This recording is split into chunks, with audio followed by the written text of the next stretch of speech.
번째 디딤 영상입니다. 오늘은 어떤 곳이 비가 많이 오고 어떤 곳이 비가 적게 오고 어떤 곳이 눈이 많이 내리고 적게 내리고 그 다음에 어떤 곳이 바람이 많이 불고 적게 불고 이런 것들에 대해서 공부해 보도록 하겠습니다. 여기에 다우지, 소우지가 있죠. 이게 뭘까요? 비가 많이 오는 지역, 비가 적게 오는 지역이 있습니다. 선생님이 저번 시간에 지형성 강수에 대해서 공부를 했었는데요. 비구름이 이렇게 오다가 산을 만나면 어떻게 된다고 했었죠? 그 바람을 받는 바람바지 사면에 비를 왕창 뿌리고 가버린다고 했죠. 그러면은 이 비구름이 다 여기 비를 쏟았으니까 이 구름이 지나가면 어떻게 될까요? 뽀송한 고온 건조한 구름이 되겠죠. 그래서 이 바람바지 지역 같은 경우, 사면 같은 경우에는 비가 많이 오고 바람의지 지역 같은 경우에는 비가 안 오는 건조한 지역이 됩니다. 그래서 이런 지형성 강수, 산을 만나가지고 형성되는 강수를 지형성 강수라고 했어요. 그래서 이 개념을 알고 있어야 돼요. 그러면 다우지들의 공통점을 볼게요. 여름철에 바람이 어떤 방향으로 불어냐? 남서풍, 남동풍 이렇게 불어요. 그럼 남서풍이 이렇게 불어온다고 합시다. 그러면 어떻게 될까요? 여기 남서풍이 불어오다가 이 낭림산맥을 만나버려요. 그러면 어디에다가 이렇게 불어오다가 낭림산맥을 만나면 어디다가 비를 뿌릴까요? 바람 바지에 뿌린다고 했죠. 여기에 비를 뿌리는 거예요. 그래서 여기가 청천강 중상류 쪽인데 역시 바람 바지 사면에 비를 뿌리는 거고 여기도 마찬가지입니다. 이렇게 여름철에 이렇게 남서풍이 불고 있는데 태백산맥을 만나버려요. 그럼 어떻게 될까요? 태백산맥 바람바지 사면에다가 비를 뿌리겠죠. 그래서 한강 중상류가 비가 많이 오는 이유도 지형성 강수랑 관련이 있고 마찬가지로 남해안 쪽 같은 경우에도 여기 비가 많이 오죠. 왜 그럴까요? 역시 산맥을 만나면은 그 앞에다가 비를 뿌리기 때문입니다. 제주도도 비가 많이 오는 이유가 역시 한라산 있죠. 한라산에 부딪히면은 그 앞쪽에다가 비를 뿌리게 된다라고 생각을 하면 될 것 같아요.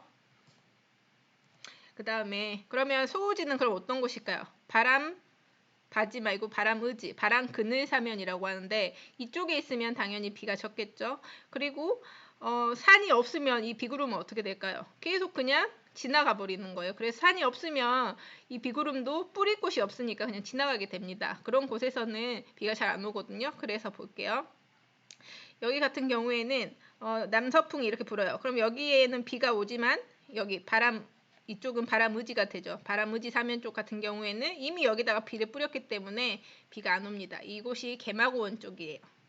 여기도 마찬가지. 이렇게 비를 여기다가 다 뿌려버렸어요. 그러면은 여기 넘어와서는 어떻게 될까요? 비가 안 오겠죠. 그래서 여기 다 산맥에 가로막혀 있어요. 이렇게 주변이 다 산으로 막혀 있는 이 지역을 뭐라고 했죠? 분지 지형이라고 했죠. 이런 분지 지형 같은 경우에는 주변에서 비구름이 오다가 여기다가 바람 바지에다가 다 비를 뿌려버리기 때문에 이 안쪽은 고온 건조한 상태가 됩니다. 그래서 분지는 되게 덥고 그다음 비가 안 오는 건조한 지역이에요. 그래서 대표적으로 대구가 데프리카라는 말이 있죠. 그렇게 더운 이유가 여기에서 이미 다 비를 뿌리고 오니까 비도 잘 안 오고 고온 건조하다는 거예요. 그 다음에 여기가 좀 특이한데요. 대동강 하류 같은 경우에는 산맥이 없어요. 그래서 여기에 어떤 산을 만나야지 여기 뿌리고 가는데 비를 뿌릴 곳이 없다 보니까는 뭐를 부딪혀야지 비를 뿌리는데 평지예요, 평지. 그러다 보니까는 비를 못 뿌리고 가니까 이쪽은 소우지가 됩니다. 대동강 쪽의 하류가 대표적인 소우지라고 볼 수가 있습니다. 그러면 이렇게 해가지고 다우지, 소우지를 대표적인 곳을 배웠으면 이제 다설지, 눈이 많이 오는 곳은 그럼 어딜까요? 겨울철에 눈이 오니까 겨울철에 부는 바람의 영향을 받을 거예요. 북서풍의 영향을 받습니다. 이렇게 북서쪽에서 이렇게 오죠. 구름이 오죠. 그러면은 북서풍의 바람이 불어요. 그러면 어떻게 되냐?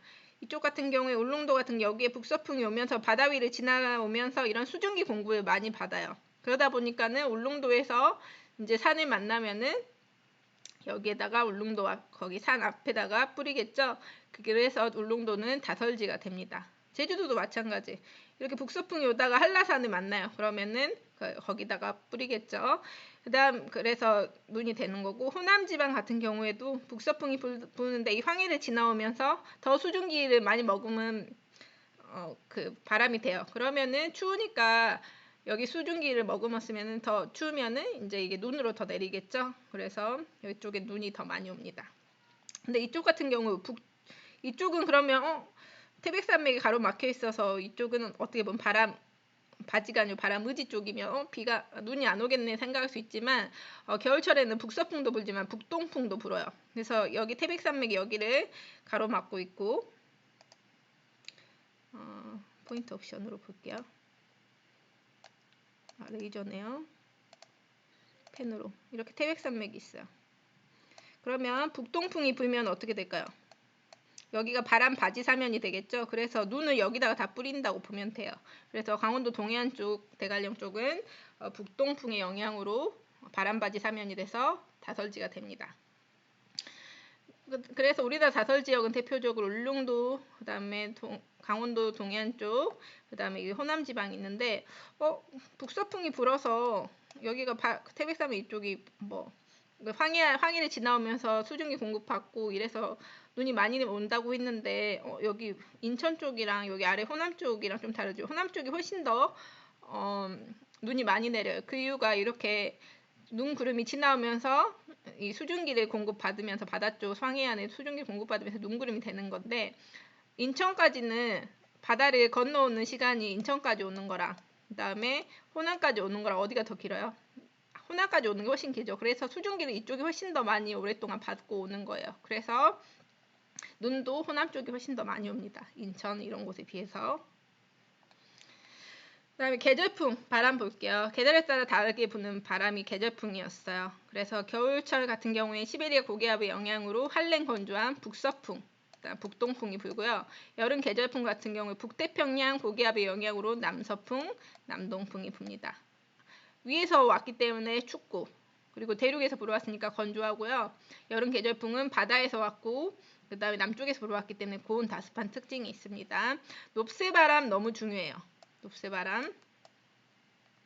높새바람이라는 건 뭐냐면 태백산맥을 기준으로 강원도의 태백산맥을 기준으로 동쪽에 있는 지역을 영동지역이라고 하고 서쪽에 있는 지역을 영서지역이라고 해요. 대관령을 기준으로 해서 동쪽, 서쪽이다 해서 영동, 영서라고 합니다. 늦봄이란 초여름에 오후축의 기단의 영향을 받기 때문에 바람이 이런 식으로 북동풍이 불어와요. 이 북동풍을 높새바람이라고 하는데 이렇게 불어오면 늦봄 초여름에 어떤 일이 일어날까요? 이렇게 불어오면 태백산맥을 만나면 영동 지역에는 비가 엄청 뿌려지겠죠. 근데 태백산맥을 지나면은 이미 다 비를 뿌렸기 때문에 여기는 어떻게 되죠? 고온 건조해지게 돼요. 그래서 이런 현상을 무엇이라고 하냐면 팬 현상이라고 합니다. 팬 현상. 이렇게 고온 다습했던 것이 지형을 만나가지고는 고온 건조해지는 이런 것을 팬 현상이라고 해요. 그래서 영서 지방 그다음에 그 앞쪽에 경기도까지 고온 건조한 일이 일어나고요. 그래서 영동 지방은 어떨까요? 아까 여기 보면 바람 바지 쪽은 온난 수변, 이쪽은 고온 건조하게 됩니다. 그래서 상대적으로 이 영서 지방 고온 건조한데 이쪽은 비도 오고 막 이러니까 좀 춥겠죠. 그래서 늦봄 초여름은 사실 추울 때가 아닌데 비 오고 그러니까 추워서 추워서 있는 피해가 생기고요. 영서 경기 지방은 반대로 고온 건조해서 가뭄 피해가 생기게 됩니다. 그다음 바람 장미라는 게 있는데 약간 얘가 장미처럼 생겨서 이런 건데요.